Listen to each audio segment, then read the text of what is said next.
Kelly. I'm from Massachusetts. I'm the middle school math department head. I've been at middle school math department head for 2 years for both schools. Prior to that, I was the middle school math department head at one school for 2 years. And prior to that, I was a math coach and a math specialist. So they've kind of changed the role and evolved the role as I've been there. So we are just floating with it. And I also, prior to this, was primarily a 7th and 8th grade teacher. And last year they put me to 5th grade. So that's been an interesting experience. I am actually hybrid. So what that means is I teach full-time in school. I have half of my students are with me in person. The other half are remote, but they're fully remote. There's no live teaching. And then we rotate. So then the other half come in and that half goes home. So it's been an interesting kind of model and getting used to it. It has been a lot of work just because you're planning lessons for the kids that are in front of you, but you're also trying to plan meaningful work when they're remote that they're interested in and that they're going to complete. Can you go to the next slide for me, please? Thank you. Okay, so I want to talk a little bit about where we are now with Edulastic and where we were. So it has been a 4-year evolution, okay? I started using Edulastic about 5 years ago. Actually, Ileana tweeted me and told me about it, and that's how I found out about it. And then I was like instantly hooked. And when I went to Natick to be a math coach, I was trying to get people excited to use it. And I was the only user in one school. And now we currently have 228 users in 4 schools. And those 4 schools are the high school, 2 middle schools, and 1 elementary. I'm still working on the elementary folks. We currently have 3,872 students using it and 344 sections, okay? So it has been, a lot of growth from when we first started in this district to now. Can you go to the next one, please? So I want to talk a little bit about how we're using it. So we're using it for formative assessments. So like quick little 4 or 5 question check-ins to see if students are understanding material. We're using it for summatives. And what I mean by that is like the end of a chapter assessment or the end of standard assessment. We're also using it for benchmarks. So we have, in our district, we administer benchmarks in 5th, 6th, 7th, and 8th. Depending on the grade level, it can be 2 to 3 benchmarks a year. We use those benchmarks to help us get ready for our standardized testing and also for the MCAS. And we also use them to see if we're having the same alignment and rigor across the district, okay? Teachers are also using it in class as well as for homework and for assignments. So that's been really great.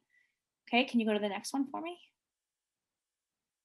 So how did we get there? So one user, me, super excited about it. Can't wait to share it with everybody. When I tried, they weren't ready. Okay. So what happened in the beginning was I was using it because I was also teaching a small group intervention classes as a math coach, and I was using it with my group. And as I was making assignments, so I would say I was working with a small group, I would share it with the teachers so that they could see the assignments. So to get it out and to share it with more people, I started doing professional development. So what I would do is we have one time a year, we have this big professional development we call it NILS, technology presentation, where teachers present to everybody. And I would present it. And I did that every year for 5 years. So every year for 5 years, I would present Edulastic, okay? I would use it and share it. And I started grade level by grade level. So my first grade I hooked on this, believe it or not, was 5th grade teachers. I had the most buy-in from them. And then I had some with 7th grade. And then I had some with 6th grade. And then 8th grade was the hardest, which I thought was interesting because I thought 8th grade had probably had the flexibility and could use it the most, but at that point, it was interesting. So once I started getting teachers to get into it, then there was a lot of word of mouth, right? So the word of mouth was like, hey, have you tried this? I made this one, I shared this one, why don't you look at it? And that's how it got spread. Then there came to a point where I had benchmarks in some grade levels, common assessments, and different things, but I eventually had to mandate in order for us to get alignment that everybody use it for benchmarks and have a couple common assessments. So can you go to the next slide for me? So again, year one, we was really one math PLC, which was fifth grade in one school. Okay. By year two, I had two PLCs, fifth grade and seventh grade, using it and sharing it across the middle schools. And this is when I was still in one school. Okay. By year three, we were using it so much and we had pockets of users that my assistant superintendent decided to go with district paid licenses, which was amazing because the data it opened up that I was able to see was awesome. So then had all PLCs using it to some degree, and had common assessments in all. So I had common assessment in fifth grade, sixth grade, seventh, and eighth grade cross district. Okay. This year we're still using it. We still have the paid district license. We still have common assessments. I'm not using it for benchmarks as much just because for fifth grade and eighth grade, we're not administering the benchmarks this year because of the time constraints. So let me talk a little bit about common assessments. So, this is 4 years in coming, and the common assessments have been designed and redesigned and changed and added to. I have to tell you right now, they're really helping us a ton and saving us. I have a fully remote program that students are fully remote, and I have two math teachers teaching in that, three math teachers teaching in that. I have one middle school in one side of the town. I have another middle school on the other side of town. We're collaborating virtually, but the common assessments and the benchmarks have really helped us stay aligned. They also are helping because we're constantly having different cohorts of kids. So using this particular tool has helped us look at the data and look at the two different cohorts and compare where they are. And had we tried to do that this year and not had it set up prior, it would have been a huge challenge. I will tell you that in the beginning, was primarily a content creator. So I would create a lot of the questions. I would find questions that were really good. I would share them out. I would create a lot of assignments. I now am more of I'm using what other people are creating and they're sharing with me. So I used to take the lead in creating stuff. And now I have so many teachers who are actually making assignments and creating it and using it that I don't have to do that as much. I will tell you also, last year when we went fully remote from March to the end of the year, it made life so much easier. So in fifth grade, we have workbooks, and when the students went home, we had no warning. They just went home, and all of a sudden they don't have workbooks, and students don't have printers, and so we had to primarily give work that was on the computer. So Edulastic was a huge tool in being able for us to deliver assignments and collect data and track participation, and it's been awesome. Is there any more slides after this? I can't remember.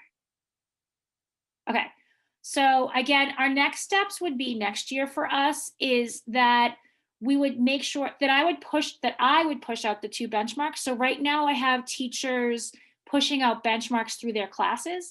As a district admin, I can actually push out the benchmarks. As a district admin, I can actually go in and act as a teacher. So if a teacher's having a hard time with something, I can go in and see it. I can look at individual teacher data. I can look at data across assessments. So my plan next year is I push out the benchmarks, say to like all sixth graders, all fifth graders, all seventh graders, all eighth graders, that we would continue to use Edulastic for assessments and assignments. And then really, we have some really great users, but creating super users so that they can be the ones that go out and present, or they can be the ones at the webinars, or they can be the ones that are leading the charge, because that's where they are now. Just a couple things I wanted to mention. The filtering option, Rhonda, that's why you might have had an issue, just because you have to be careful and we might have to clear all the filters in order to sort by question number. It's so complex that sometimes that's the issue. The redirect and the regrade as a teacher is amazing, okay? And the fact that they have done so much this year because they did a bunch of upgrades to make it even better is amazing. So I would say to you that those are awesome, awesome, awesome. The evolution of Edulastic has been amazing, having been able to see it. But I will tell you that what I love about this particular company that I don't always find in other ed tech companies is how much they're available. So they have amazing videos that you can watch. And I don't, this is not a paid sponsorship. I'm just telling you. I'm just telling you this because I know it from personally experiencing it. The videos are awesome. So if I have a teacher who's having a hard time, I will sometimes send them videos to help them. Their website, the help part of their website is awesome. The help desk is really good, super responsive. So if you're in the moment, you're stuck, click that little help bubble. They will help you. Okay. And also, if you're having challenges like Ileana and Jan, like even like tweeting them or just reaching out to them has been super, super helpful. So I just wanted to mention that because sometimes I have big textbook companies or other education software that we use within the district that it takes me like weeks and weeks of nagging them for them to fix things or talk to them. And then the last thing I wanted to mention, because I saw some of the comments and in the chat, they take your feedback and do something with it. So if you say to them, like, I really want to see this, or I really feel like this would be helpful, or we really want to, like, this would make a huge difference, I will find that they are super, super responsive. I think they listen to teachers, which is key.